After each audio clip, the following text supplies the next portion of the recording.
Topic है वो है आईपी डिटेक्टिंग। मतलब आईपी कैसे डिटेक्ट किया जाता है, आपका सिस्टम का आईपी क्या है, सामने वाले सिस्टम का आईपी क्या है, वो कैसे डिटेक्ट किया जाता है।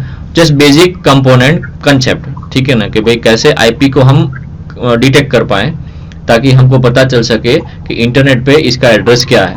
जनरली हम ह्यूमन अंडरस्टैंडिंग नॉलेज में तो वेबसाइट्स का नाम हमको याद रहता है, लेकिन आईपी एड्रेस अगर जानना हो, अगर नेटवर्किंग में सर्फिंग करना, तो क्या कैसे होता है।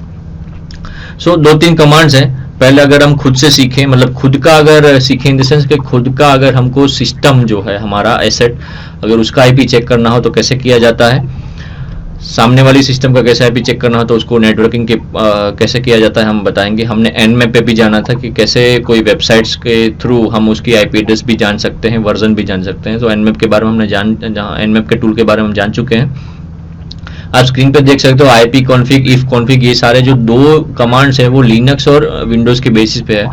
अगर आप विंडोज सिस्टम यूज कर रहे हो तो आपको आईपी कॉन्फिग टाइप करना पड़ेगा। अगर आप लिनक्स का सिस्टम यूज करते हो, कोई भी काली से लेके उबंटू से लेके कोई भी, तो उनके टर्मिनल में जाके आप इफ कॉन्फिग टाइप करो तो आपको उसका आईपी एड्रेस पता चलेगा जो आपका सिस्टम है। अगर आप विंडोज पे हो तो आईपी एड्रेस टाइप करो तो आपको वो पता चलेगा। मेरा सिस्टम विंडोज वाला है तो मैं आपको विंडोज के बेसिस पे दिखाऊंगा। मैं CMD ओपन कर रहा हूं। उसके बाद अगर मैं यहाँ पे स्क्रीन पे लिखूं आईपी कॉन्फिग, तो आप सिस्टम स्क्रीन पे देख सकते हो जहाँ पे मुझे लिखा गया है IPv4 एड्रेस 192.168.56.1। अगर आपको इथरनेट एडेप्टर चाहिए, ये Ethernet adapter virtual box host only, ये वर्चुअल बॉक्स पे है। अगर आप, ये आपका ओरिजिनल आईपी एड्रेस है, आपको पता कैसे चलेगा कि मेरा ओरिजिनल है, क्योंकि इथरनेट एडेप्टर इथरनेट लिखा है। हम वर्चुअल बॉक्स में कुछ काम नहीं कर रहे हैं अभी, हमारा जो काम है वो वर्चुअल बॉक्स के बाहर होस्ट नेटवर्क में है, इसलिए हमारा जो आईपी एड्रेस होगा वो ये होगा। आप सबनेट मास्क देख सकते हो, डिफॉल्ट गेटवे देख सकते हो। दूसरा एक कमांड है, आप स्क्रीन पे देखो ARP-A। अगर यहाँ पे ARP-A आप टाइप करते हो तो आपके स्क्रीन पे जो जितने भी सारे आपके सबनेटिंग आईपी एड्रेस है वो सारे आ जाएंगे। सबनेटिंग आईपी एड्रेस, आपके आईपी एड्रेस का जो सबनेट होता है वो जो भी डिवाइड होता है उसकी रेंज यहाँ पे आ गई। अगर 1.5 जो आपका है, ठीक है ना, आपका IPv4 एड्रेस अगर 1.5 है तो उसका जो सबनेटिंग जो है वो आप नीचे देख सकते हो, यहाँ तक है। टाइप स्टैटिक और डायनामिक, ये बदलता रहता है, स्टैटिक नहीं बदलता। ये फिजिकल एड्रेस मतलब मैक एड्रेस, अगर आपका 56.1 है, मैं जनरली अगर आप वर्चुअल बॉक्स में एक्सेस कर रहे हो तो वो, तो उसका जो सबनेटिंग है ये है। सो ARP-1 है, ये बताता है कि आपकी आईपी एड्रेस जो है उसका टोटल सबनेटिंग आप कितना कर सकते हो, कहाँ रेंज तक आप जा सकते हो। सो ARP-A जो कमांड वो इंपॉर्टेंट है। अगर आप लिनक्स यूज करते हो तो लिनक्स पे आप इफ कॉन्फिग टाइप करो। इफ कॉन्फिग पे आपको पूरा का पूरा पता चल जाएगा कि मेरा आईपी एड्रेस क्या है, इथरनेट क्या है, वाईफाई का क्या है। अगर मेरा सिस्टम वाईफाई से कनेक्टेड होगा तो इथरनेट की जगह यहाँ पे वाईफाई आ जाएगा, वाईफाई एडेप्टर आ जाएगा, वाईफाई एडेप्टर लिखा हुआ आ जाएगा। मेरा सिस्टम अभी इथरनेट मतलब लैन पे कनेक्टेड है, इसलिए मेरा इथरनेट एडेप्टर ऐसे लिखा हुआ आ रहा है, राइट। सो हमने ये आईपी एड्रेस बेसिक डिटेक्टिंग जाना कि मेरा सिस्टम अगर जानना हो तो क्या है। अगर हम सर्च इंजन के थ्रू जाएं, ये देखो लास्ट टॉपिक है सर्च इंजन। सो अगर हमको सर्च इंजन के थ्रू जाना है तो हम सर्च इंजन के थ्रू जाएंगे और चेक करेंगे कि हमारा आईपी एड्रेस क्या है। Just type it what is my IP, तो आपको बताएगा कि आपका IP address, public IP address क्या है।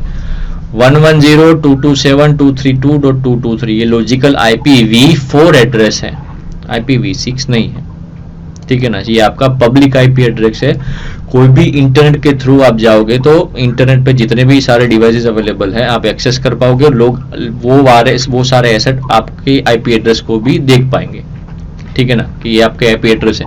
तो अगर एड्रेस है तो उसका लोकेशन भी होगा कि भाई कहाँ से इंटरनेट एक्सेस हो रहा है। जैसे आपका घर का एड्रेस होता है, अहमदाबाद में हो, बड़ौदा में हो, सूरत में हो, कहीं पे भी हो, तो आपका एड्रेस पर्टिकुलर वहां पे पॉइंट आउट करता है।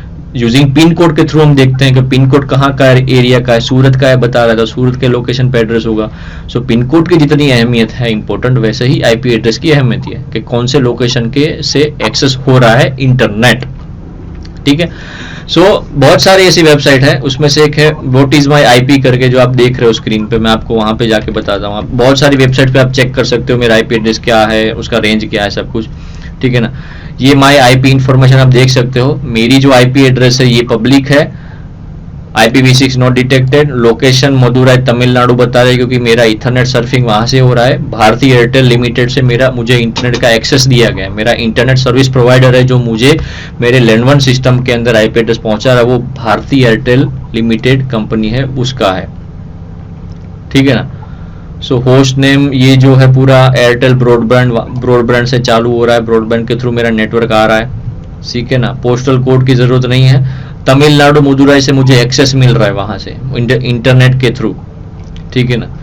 सो इंटरनेट मेरा वहां से आ रहा है। जनरली आप गूगल पे या यूट्यूब पे सर्च करिएगा कि इंटरनेट कैसे काम करता है, ठीक है ना। इंटरनेट समंदर में केबलिंग के थ्रू इंटरनेट होता है, सैटेलाइट के थ्रू नहीं होता। सैटेलाइट के थ्रू अब फ्यूचर में आएगा, हमारे एलन मस्क साहब करेंगे तो, लेकिन अभी इंटरनेट समंदर के थ्रू जो केबलिंग जो बिछाए गए हैं उनके थ्रू ही आता है। सो हमारा जो एक्सेस है तमिलनाडु के थ्रू आता है, ठीक है।